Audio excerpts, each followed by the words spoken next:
Today we're going to have a look at the capacity report. Now, our capacity report has been created by Bolton Clark as an addition to our Procura software. The capacity report will allow us to see the capacity or availability to work in particular areas. It's a great tool for helping us schedule our staff or allocate visits to certain areas for new admissions and that sort of thing. Now, because the capacity report sits outside of Procura, you actually need to access it through our production reporting suite. So I've got the reporting suite on my screen at the moment, and I can see that I have different tiles available to access different reports. If I click onto the capacity report version 5, that will launch a reporting filter for me. Now, all I need to do on this screen is tell put in the filters or the parameters for the information that I require from the report. So we'll start with the start date. If I was looking for information for tomorrow, I can put tomorrow's date in as the start date. If I want tomorrow only, I put it in as both the start and the end date. The next filter I have working across the screen asks me whether or not I wish to hide exclusion areas. Now, depending on the purpose of you running the report is whether or not you will hide those exclusion areas. The default is yes, and let's have a little bit of a talk about what might be excluded. So things that are outside of the general, or roles that are outside of the general nursing pool, CCAs, for example, or care managers, CTMs, CNCs, they're all excluded from that general nursing pool. So by having the filter set to yes, that will actually remove those people or those roles from the report. If, of course, you wanted to see their availability, you would change that drop-down box here from yes to no. I'll leave the exclusion area on for now. Down to the left-hand side, we have the opportunity to select a region. So this is a live report, and I would need to be reporting on the region that I'm looking on. So if I choose the southern region, that's going to show me the south. I have the ability to select a LAT area. I could use the tick boxes here and choose a particular LAT areas or groups of LAT areas. I've got an option to select all. It really depends, again, on your workflow. If you wanted to narrow it down, say, for example, if you were just looking at work group 1, then you could go in and just choose work group 1 for day staff. Sublat, again, allows us some additional parameters. And in this instance, we can narrow down further just to a particular LAT area group. I'm going to select all again. And finally, we can select particular employees. So you could scroll through, click in and scroll through and choose the employee name that you want to look at, or select all.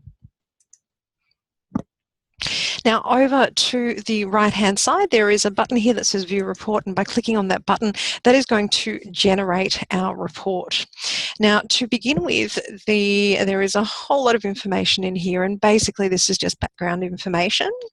And then we go down to this little grid down here. Now, it tells me it's reporting on the southern region. For tomorrow, it tells me for the region, there is a total capacity of 9 hours and 35 minutes.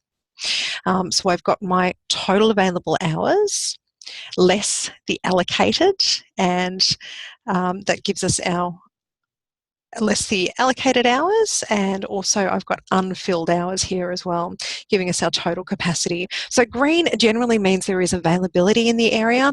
If this was over capacity, this would be in red.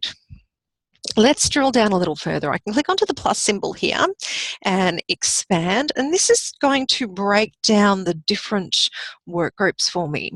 So what I can see here is work group 1 is actually over capacity. So I mentioned before that we would see it in red, and it's telling me that the capacity for workgroup 1 is 28 hours and 37 minutes over for tomorrow. So there's a little bit of work to be done there. But looking further down the screen, I've got workgroup 2, and it's telling me that they have a capacity of 7 hours and 54, so on and so forth.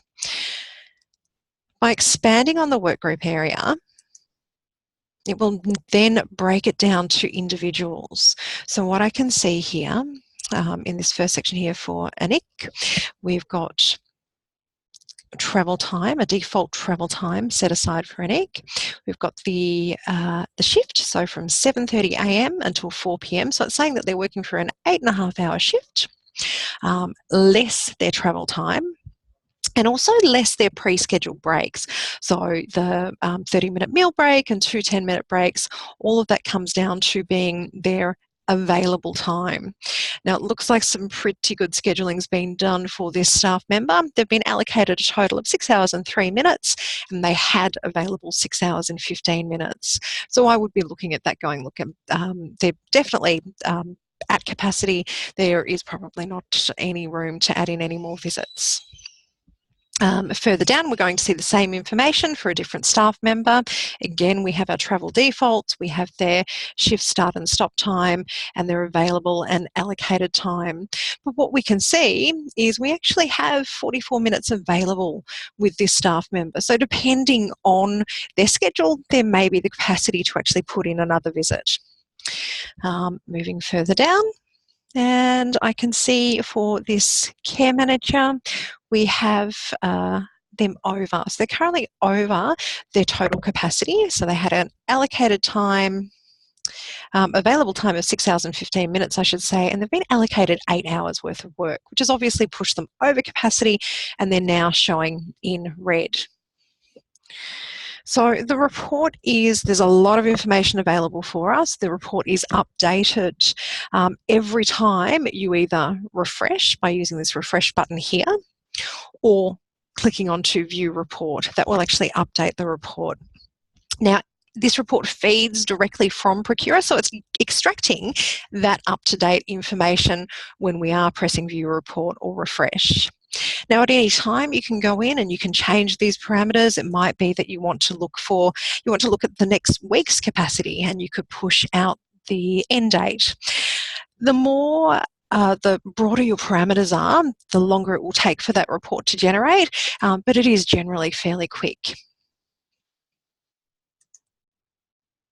So probably the key things to remember when dealing with your capacity report, it is live as of the moment the report is generated.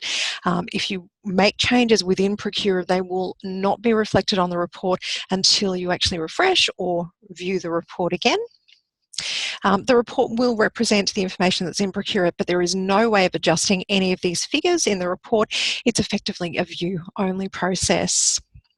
It can be a really useful tool and works very well alongside Procura.